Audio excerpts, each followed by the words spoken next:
Hey, what's up, everybody, and welcome to episode 4 of the Build Something show, where we meet regularly, weekly, usually at 2, today at 3 p.m. Changing it up. Yeah, we're switching it up a little bit. We'll talk about that in a few minutes. But we meet to discuss building things. They could be physical products, they could be startups, they could be personal pursuits. It really doesn't matter to us. We are just interested in the art of the build.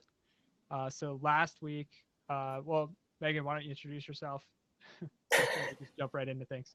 Yeah, no problem. Hey, everybody. I'm Megan. I'm a product manager, and I am excited about Build Something because I'm excited about learning with community together how to get started and build some interesting stuff. Yeah, I'm going to move this big thing that's in my face. Yeah, my name's Tom Tate. I'm a project manager, which is exciting because I get to kind of touch all different facets of projects from start to finish, which has given me a really awesome perspective on things. So yeah, let's talk about last week real quick. Last week was our experiment at an unstructured show without an agenda, and like I guess the project manager in me was just kind of like wriggling with fear the entire time.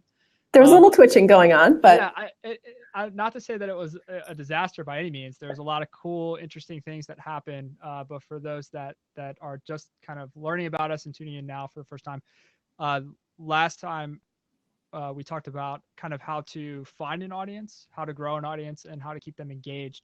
And it was a very interesting conversation. But our objective, I think, was to go in and try to have our audience engage with us by coming on, and nobody really jumped at the opportunity to come on. So it was a little bit of filler. It ended up being a little bit meta about platform because we were experimenting with our platform that wasn't working like we expected. We were talking about our audience in front of our audience, and how we've grown and engaged them thus far. That's right. But it was cool. It was a good conversation, and I guess this is a good opportunity for me to plug the podcast, which isn't a traditional podcast. It's just a recording of these blabs, but it's cool that we're documenting these so people can kind of check out our journey into kind of growing a community of builders. You can check that out on iTunes. It's officially hosted on SoundCloud, so soundcloud.com/build-something. You can check that out. Or you can go to buildshow.co and kind of check out all the things that we have going on our official website. Cool. So I guess we can just kind of roll right into the show.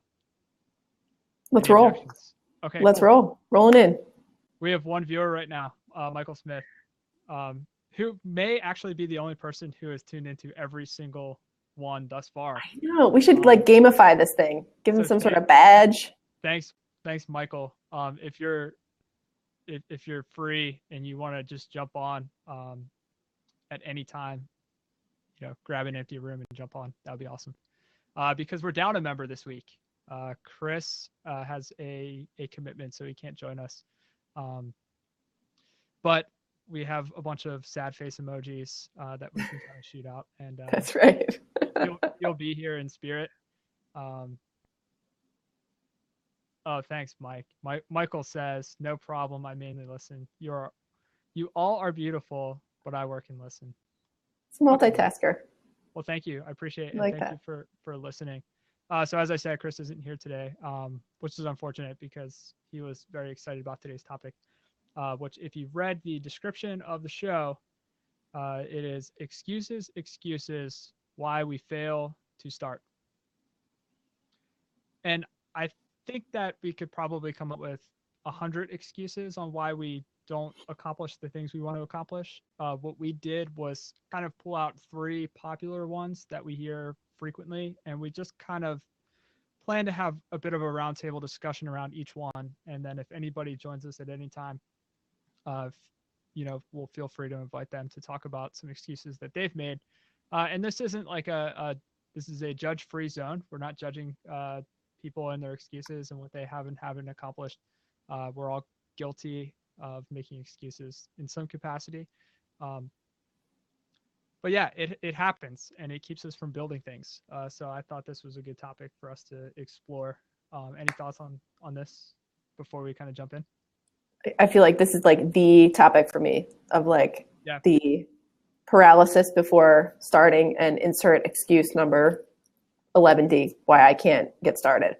So I'm excited to kind of tease out some ways to actually get started. And finishing too. Like I think for me, I'm just so obsessed with the excitement at the beginning of projects. Yep. And it's carrying that passion and excitement through to the end and not just dropping off at like 80%. And my excuse for not finishing projects is it's usually less of a tangible excuse and more or less like I jumped on to the next project because I got excited over something else. So that's always, something that comes up, and maybe we'll talk about this too. I was going to say, maybe we should have a follow-on, or the conversation will naturally go there, but I have that same tendency to get to the 80% mark. So I wonder if that's more widespread than we believe it might be. It's actually hiking that last little bit. Yeah, that final 20 yards before the touchdown always seems to be the most difficult. We need our own special teams. How do you develop a special team? Yes, that's what we somebody need. Who can just come in and yeah, that's perfect. Yeah, let's table that for another episode. I think that would be a really good topic. Okay, cool. So the first excuse that I typically tell myself before starting anything new is, where am I going to find the time to do that? Like, I just don't have enough time to dedicate. Mm-hmm. And part of that comes from having 2 kids and, a house to take care of and responsibilities, a full-time job, responsibilities, and like interests and hobbies too. Like, I don't want to completely ignore that. Like, most people should have some type of interest in hobbies. You can't be 24/7 work, right, or you're going to burn yourself out. So yeah, that's definitely something that comes up a lot for me. I'm curious if that's something you've kind of grappled with, or have you been a great, time manager for quite some time so that you've never really felt like time was an issue? I feel like time management has been in my professional career. Sure. I've figured out how to manage that because it's very time boxed, right? So you have the beginning of the day and the end of the day for your work day, and it's easier to compartmentalize.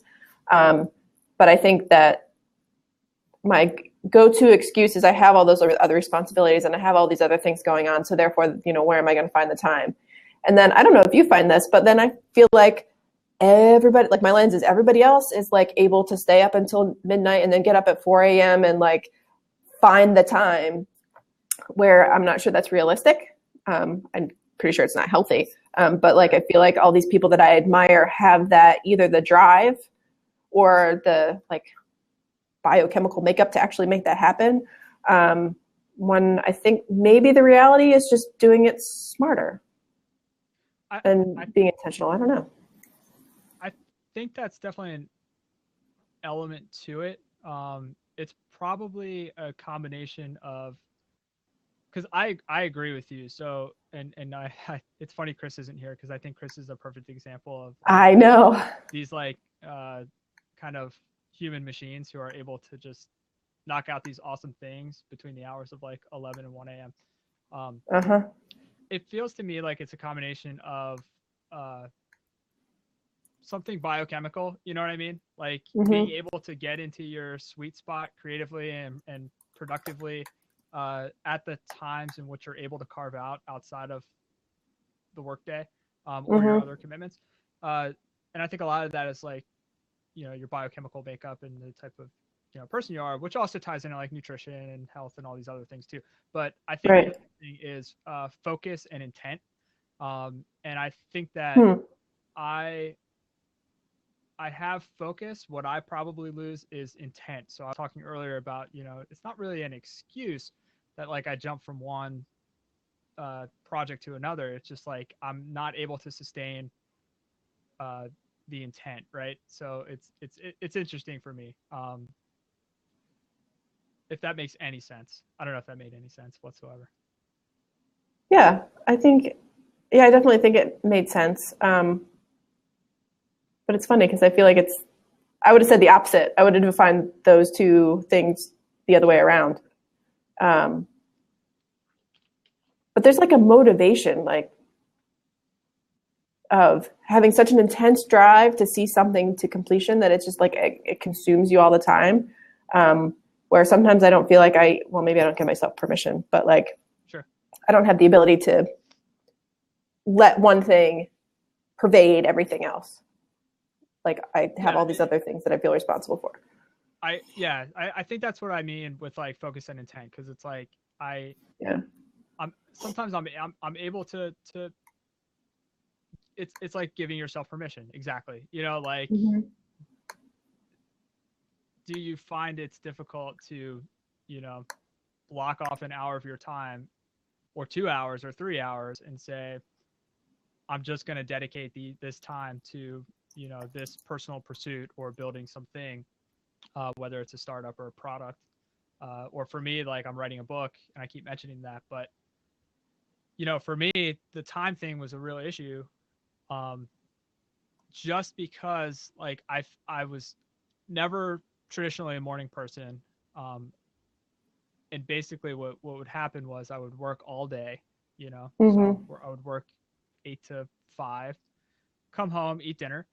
My son is very needy around bedtime. So we have a very, it's not intense, but it is a very methodical, time consuming, bedtime routine that he has, where like we start at 7 and it might not be until like 7:35, you know, that he's like actually like asleep, right? So by the time I get downstairs and clean up after dinner and, you know, do the other like responsibility things I need to do, it's like 8:00.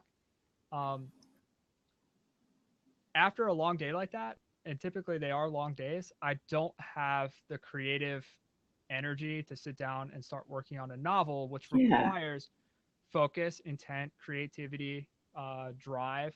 Like all those things are gone by 8 p.m. That the temptation of sitting down and watching an episode of Homeland or, you know, whatever show I'm watching, show to shore. It's hard. You know what I mean? Like it's really difficult to juggle that. Plus the, you know, I still need to maintain a healthy relationship with my wife too. You know, like like I can just like shut the door every night at 8:00 and be like, okay, I'm doing my thing. I think a lot of it is permission, right? Like it's permission, it's responsibilities, it's all these things. So like for me, the only way that I was able to make any progress was to become a morning person, which was really difficult for me. But like it just basically involved setting my clock back 15 minutes, and I would just add 15 minutes more each week. So like I was waking up at 6, then it was 5:45, then it was 5:30, then and all the way until I got to 5, and it was just natural for me to wake up at 5. And I would get this like 90 minutes of personal time when it wasn't infringing on my family, when there weren't any distractions, and I wasn't in creative mode at first. And I actually wrote a blog post about this on my personal blog, so I'll find that and share it. Just kind of the exercises I had to go through to become a creative morning person. So I think a lot of it is saying you don't have enough time is probably an excuse that you can mitigate just by reshuffling the deck, right? And just choosing where you want to invest, like, like where you want to carve out the perfect pocket for you that's going to work for you and your situation and your family. I think on the permission side too, giving yourself permission, and not only permission, but like, I don't know what the word is, support something. Like you don't have to, for the sake of everything else, like tune everything else out. You know, I met a very successful entrepreneur who is in his mid-20s, I would guess, and he has intentionally does not buy a lot of things, has a very simple apartment that's small to like simplify, because he's very focused on building his business. Sure. And admittedly to the, you know, exclusion of relationships and other things that, you know, some would argue would make life more interesting. Sure. But you can experience a different kind of success without doing that focused, I'm only going to do one thing. It might take a little longer, but you have a richer experience overall. And I think that's better. The book that I recommended last week, Essentialism, is all about that. Like, that's the thesis.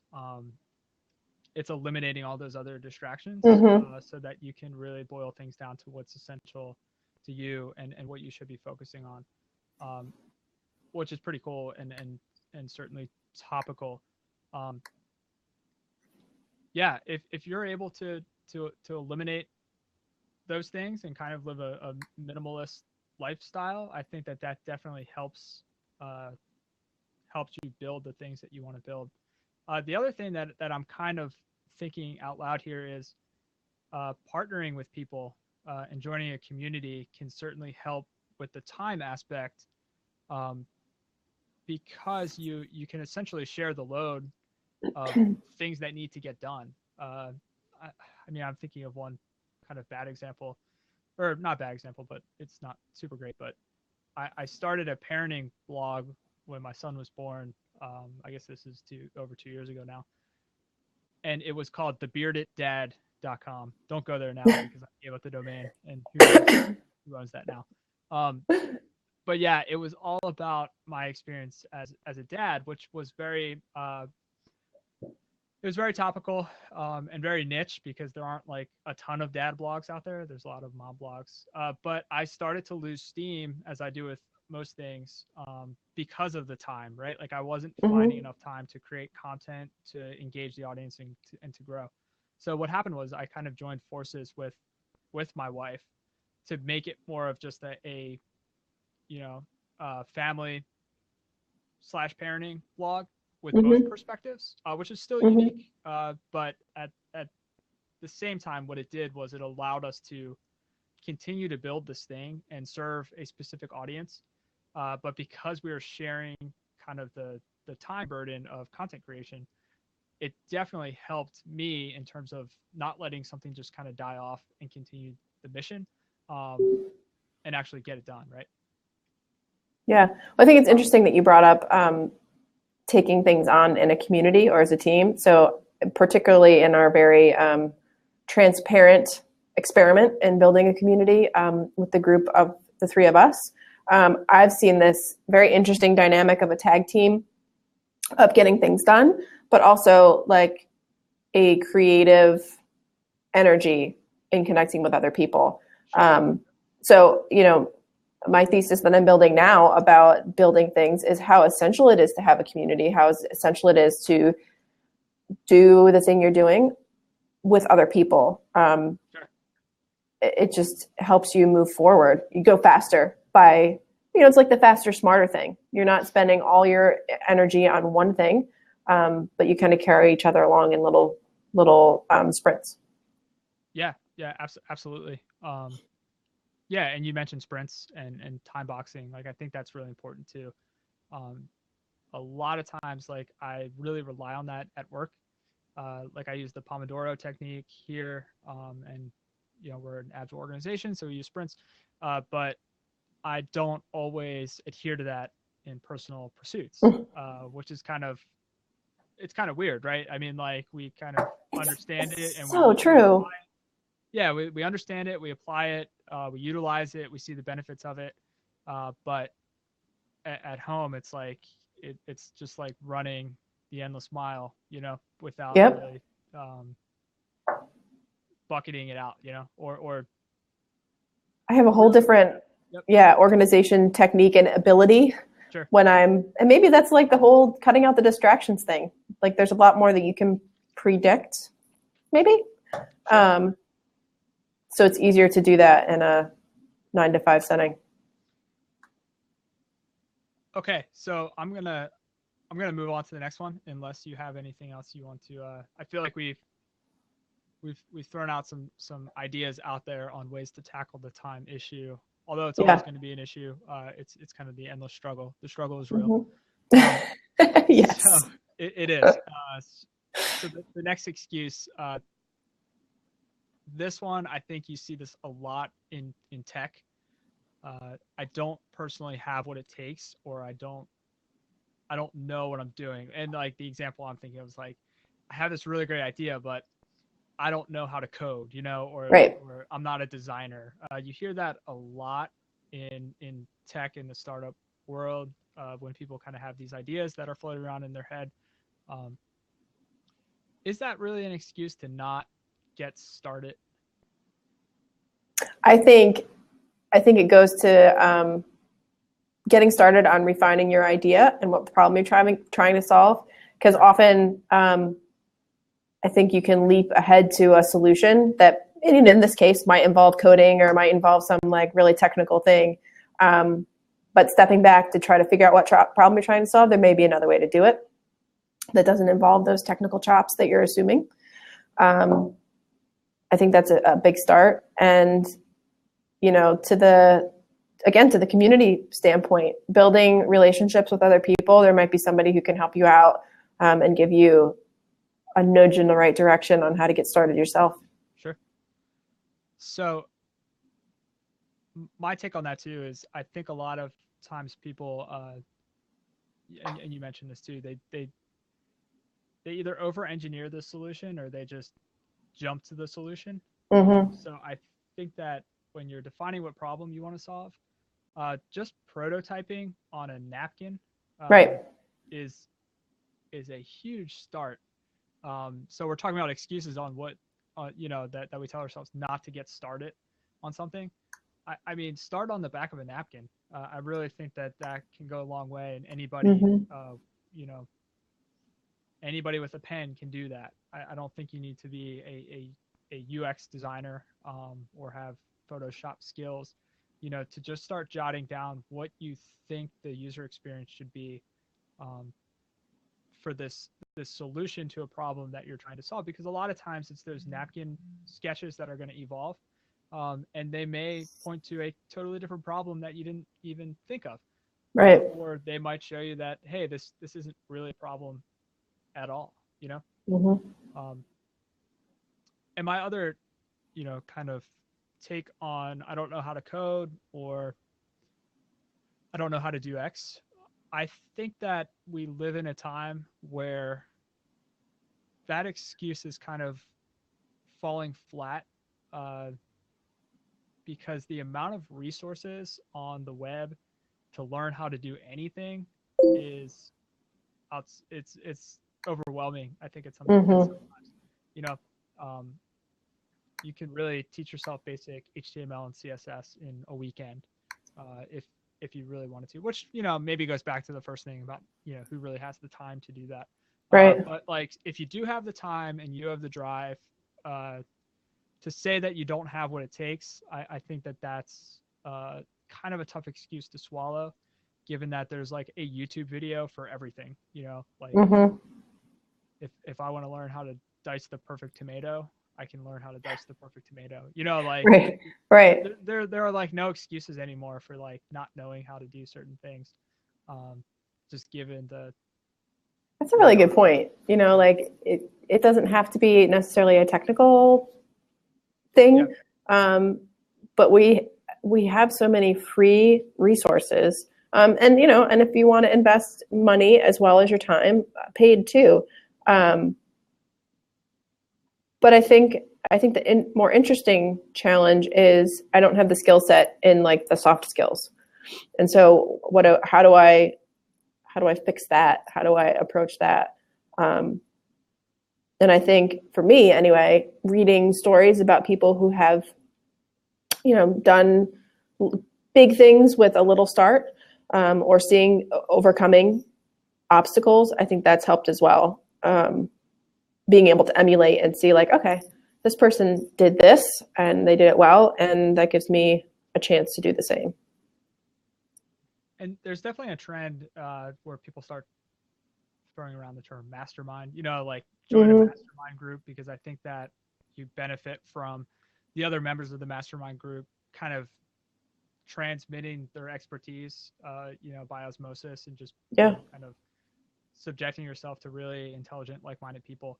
Not everyone has the, ability to just go out and find and join a mastermind group. I'm certainly not part of one. But I find, just to second what you're saying about reading other people's success stories. I think Mm-hmm. just reading as much as you can on relevant topics, um, it gives you that confidence and that, again, industry knowledge by osmosis. Mm-hmm. So like my Feedly, for example, is just full of RSS feeds of well written content by people who are doing the things that I want to be doing, right? Right.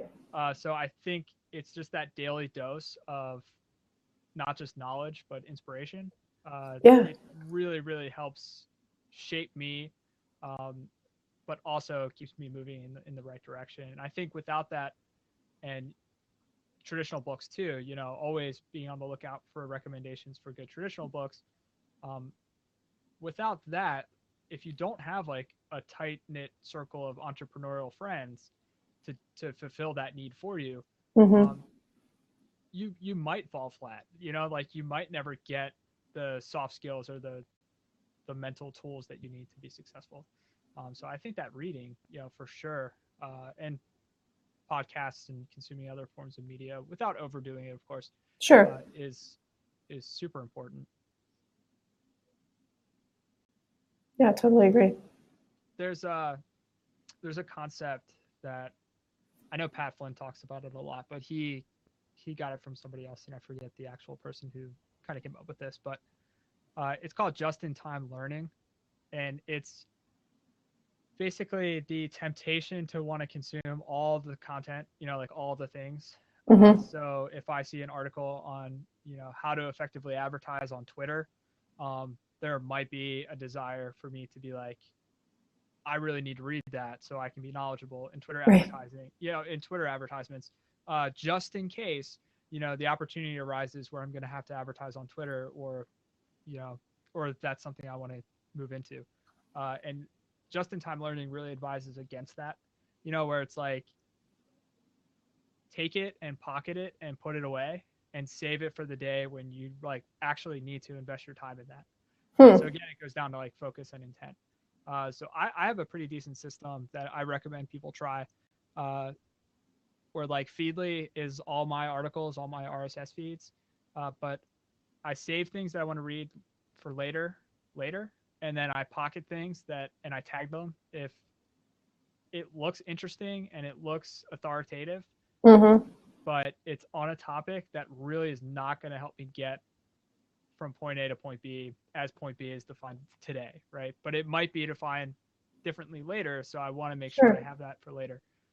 So it's a really interesting concept, and it Do you keeps you find, from sorry to interrupt. it just keeps you from always consuming, because I Mm-hmm. find I get into that trap too, where I'm listening to 10 podcasts a week and I'm reading 50 articles and I'm doing, you know, 20% creation and 80% Mm-hmm. consumption, right? And I think that Right. that's a trap, right? That's when I feel like a entrepreneur and not an entrepreneur. Yes. It's like I'm just like consumed with Yep. entrepreneurial stuff, but I'm not actually going out there and building anything. Um, Mm-hmm. Sorry, you were gonna say something. No, I was going to say, do you find that you actually do go back to consume most of that, or it's really just an effective filter to weed out the things that aren't relevant or not important? It's a little bit of both. I mean, the Twitter advertising example is an interesting example because I was heavily pocketing Facebook advertising articles, um, and resources that I was stumbling upon over the past year, Mm-hmm. knowing that I had no involvement in advertising for Facebook. And then literally about a week or two ago, me and two other team members here kind of got handed the opportunity to influence our Facebook ad strategy, which is awesome. Mm-hmm. And we all three of us jumped at the opportunity. And I found myself going into my pocket, doing a search for Facebook and having like at least like 12 articles, just Nice. kind of like at the ready. Um, Mm-hmm. I'd say 10 out of 12 were still relevant. And Mm-hmm. that really helped me take kind of a Sunday afternoon to not become an expert by any means, but like at least have a baseline for how Facebook advertising works, Right. And I have all sorts of stuff. Like I've dabbled in like WordPress development before, and then I realized like, hey, I'm not doing any WordPress development professionally or on the side, so I should stop reading about WordPress development. Right. But I have pocketed relevant articles on like plugin development and things like that, theme Mm-hmm. development, so that in the event that like the opportunity arises where I need to pick that up again, those articles will not only inform but probably also inspire me to get back into like WordPress development mode. Right. So it has been pretty effective. I definitely recommend it for people to Yeah. try. It's interesting because I've tried a similar route to all, there's so much to consume and so much that's interesting to me. And I found it is an effective way to filter out the things that aren't so important. So I'll find that I'll actually read or refer to, I'm guessing like 50% of what I've saved, but it helps me stay focused in whatever task that I'm doing at the time and found an article. So just curious if you actually go back and reference them. I try to. I'd say I get to maybe 20%, but it makes me feel good knowing that they're in there. For some, like it's like a for sure thing. Yeah.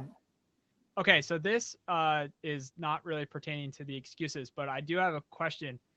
Have you ever considered, or could you even fathom, like going into a consume nothing mode, which like I've thought about before, but I just don't think that I could do it, and I don't think that it would actually be productive for me. Because the amount of value that I do get from certain things I consume is great. I just feel like sometimes I consume so much.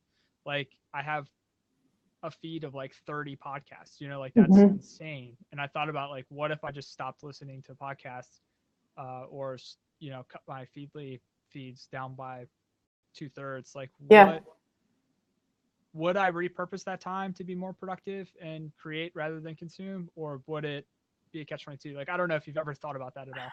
I have definitely thought about it. And actually I was reading, I can't remember who it was. It's, someone prominent in the digital world, like maybe it was one of the founders of Boot Camp. I don't know. Anyway, he decided to do the consume nothing and compared it to like he also stopped consuming sugar for a period of time. I think that's Jason Fried, I think.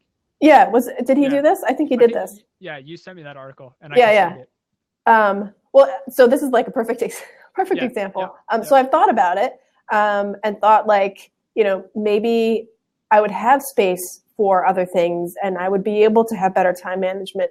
But I find consuming is the perfect starting point for conversation, for ideas. I think I would. I don't know if this is true. I almost want to like try it now. I feel like if Chris was on right now, he'd say, I'm going to try it. But like, would I be less creative? Like I need that. Like, I feel like I need the nudge. I need the push to, here's an idea, chew on it. What do I think about it? And then, give it my spin. I know, I listen to Gary Vaynerchuk a lot, and he, always comments, and this goes back to the first excuse of I don't have enough time. He said, he hears that excuse from people who will go and, binge watch on Netflix. You know what I mean? So it's like, and that's a different kind of consumption, right? So like there's, TV and leisure and, books for pleasure, like that kind of consumption. And then there's what we're talking about, I think, which is more or less like business and startup and entrepreneurial related content and things like that. So it's different, but yeah, I think if you really decide that you want to cut out, I'd be curious if someone ran that experiment or has done that in the past, like what their opinion was. So if you're listening on the replay on the podcast or on YouTube, tweet at us at Build Show Co and let us know if you've ever done that before, because I'm really curious. Yeah, me too. Found success. Okay, so we are wow, we're 40 minutes in already. That's crazy. So let's move into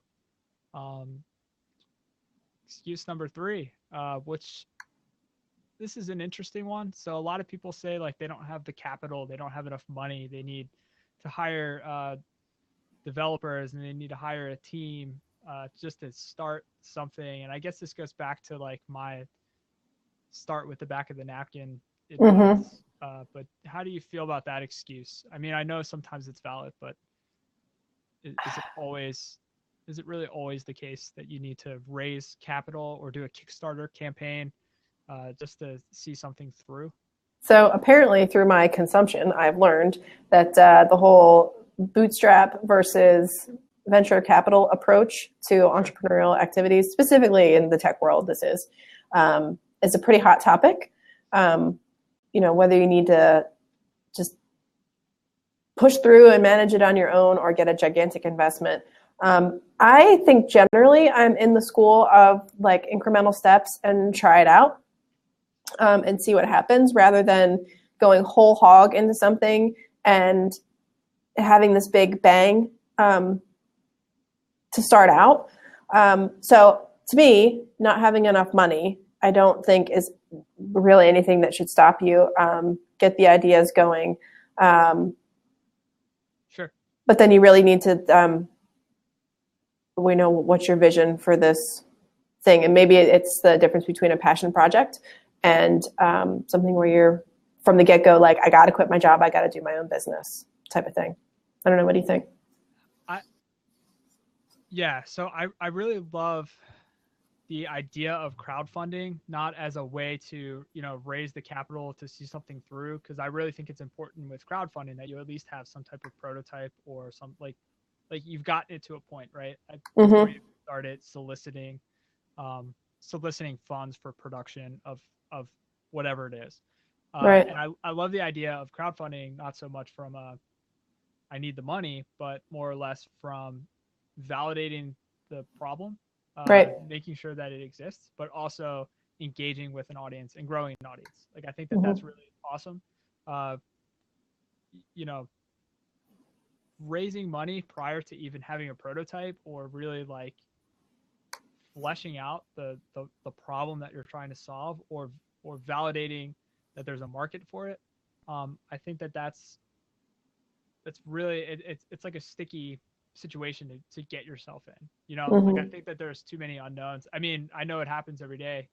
Large amounts of money get invested into companies who are just in the beginnings of building their products or solutions.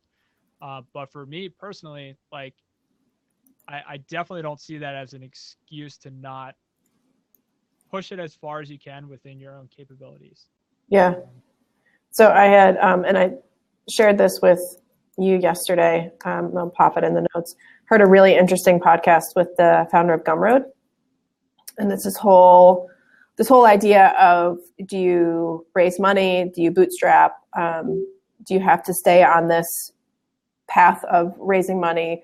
How do you make those decisions? And I thought it was a really interesting discussion. That what I got out of it most was that once you choose one of those paths, you don't have to stick to it. So you can work with what your business needs at that time, as long as you have a specific vision for what you're trying to accomplish. But it's a great listen if you have the chance.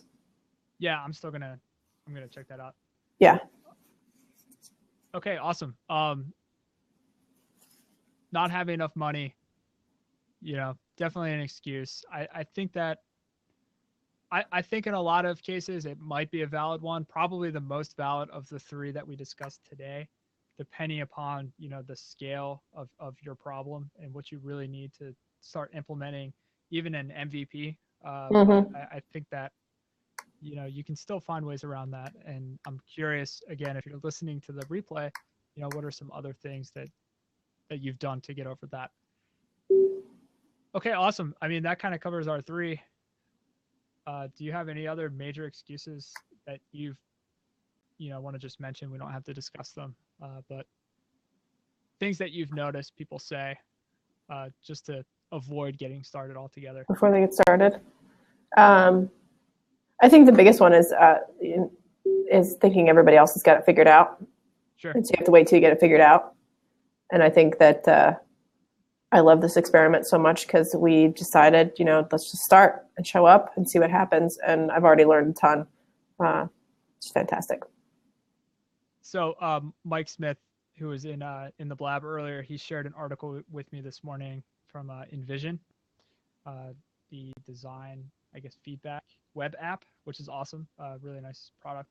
And one of the quotes from the article was, And if you don't think someone's working on disrupting your industry, you're in for an unpleasant surprise. So that kind of ties in certainly with what you're saying, like thinking that somebody else is already doing it really well or has it taken care of or is dominating a market, and not starting or investigating an idea, even if it's just an inkling of an idea that you have.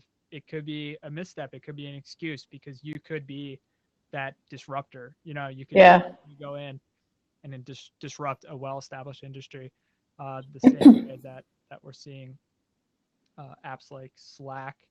I forget the name of the kind of Photoshop bomb, but yes, Scott Miller wants to disrupt. I love it. Okay, cool. I guess we can move into recommendations. I feel like my recommendation is the most super lame recommendation ever. So I'm going to go with it. So in the States, this week is Thanksgiving, and I'm excited to host Thanksgiving for my family. And I just discovered that you can order a uncooked turkey from Whole Foods that's pre-brined. That's blowing awesome. my mind. Yeah. I like cooking, but that whole like prep process was really wigging me out. So I'm excited about pre-brined turkeys at Whole Foods, and that I live in a first world to have problems. So you're definitely doing that? Oh, I'm in. It is reserved and ready to be picked up. So my wife and I, we were kind of talking last night about all the, not just the pre-brine, but like the pre-cooked meals were like already cooked and ready to go, which is awesome. And wow, that's a really ridiculous gift that Scott Miller just shared. Yes. And that's not going to mean anything. That's kind of not going to mean anything to anyone who's listening to the replay. But it's basically a gif of an explosion and a cat that's like flying away, and I'm loving it. It is a teaser to show up on the blab. Yes. So this is why you need to tune in every week. Yes. Fridays at 3 p.m. EST, so you can catch people like Scott Miller disrupting the chat with an exploding cat. We're about disruptions. Yes. Thanks, Scott. I love it. Thank you. Okay, so back to what I was. Okay, I didn't even get to my recommendation. I was just commenting on this whole turkey thing. Pre-cooked, like pre-prepared $20 meals for two was like a thing that was happening. I forget what supermarket it was, but like we were kind of saying, and it was so much value. You got so much food for $20. Yeah. Like maybe like 3 days worth of food. I wish they had that every week, because I would just start off my week with like a $20 pre-cooked meal and then just like let it carry me through the week. I'm down. Which would be awesome. Okay, so I'm going to share my recommendation for the week, which is kind of a cop-out, but my recommendation is the Build Something Show's new email list, which is called The Stack. Yay! What is The Stack? Last week, we talked about how we don't have an email list, and that was kind of silly. So The Stack is going to be a weekly email digest from the three of us, from me, Megan, and Chris. And it's gonna be sent out on Sundays. So each Sunday we'll send you a great recommended article. We're always sharing content between each other. We're always receiving content from other team members here. So we're gonna kind of pick our favorite for the week, and we're gonna drop it into an email. We're gonna share a recommendation for like, a fancy new tool that we discovered, whether it's something that we're using actively, like Slack or Trello, or something that we're not even using. We just kind of found it. Maybe it's a new startup, and we think it's really cool and it's going to solve a problem. We're going to drop it in there. And then we're also going to have some delightful little Easter eggs that's hopefully going to put a smile on your face. The other thing is we are starting a collaborative Spotify playlist, which so far only has 3 tracks. We're going to add a new track each every week, so it'll grow pretty quickly. It'll be seasonal, and if you want to get the link to that, it'll be in the weekly email. So I'm going to drop in this link, tnrt.link/buildshowstack. You can click that, and it'll take you to the sign-up form. So anybody who's listening to the replay or just checking in, if you go to tnrt.link/buildshowstack, you can check out our web form. And if you subscribe, we promise we won't spam you. It'll be a weekly email on Sundays, so you can wake up, have your coffee, read a great article, check out a new web app, and have a spring in your step. And listen to our amazing playlist. That's right. Which I'm really excited about. So far, it's pretty fun. Yeah, that's my recommendation. It's very, very self-serving. That is a self-serving recommendation, and I'm not ashamed of it. But I'm excited for this list, and hopefully we can get some cool people to join. Cool. I think that does it. I think that's a wrap. I'm looking forward to having the three amigos back in action next time. Yeah, 2 is tough. It's better than 1 though. I'll say that. Yes. I did a solo blab once, and it was a disaster. Not a disaster, but it was not as fun. It was not fun. I mean, for me, this is all about the conversations, and I feel like if you're just having a conversation with yourself, it's really awkward. Yeah, I can see that. Cool. Well, thank you for joining and contributing, and hopefully, well, next week I guess is post Thanksgiving, so we'll have to figure out what we're gonna do. So there may be no blab, or it may be at a different time, but we'll still keep it on the regular. So what you can do is subscribe to Build Show Co. on Blab. You can follow us on Twitter at Build Show Co. You can sign up for the newsletter, or you can listen to us on iTunes. You can just search Build Something, and you'll see us. We show up. Yay! We rank SEO. All right, cool. All right. So long, everyone. So long, everyone. Thank you for those who joined in, and I hope everyone has a great holiday if you celebrate Thanksgiving. Ta-ta.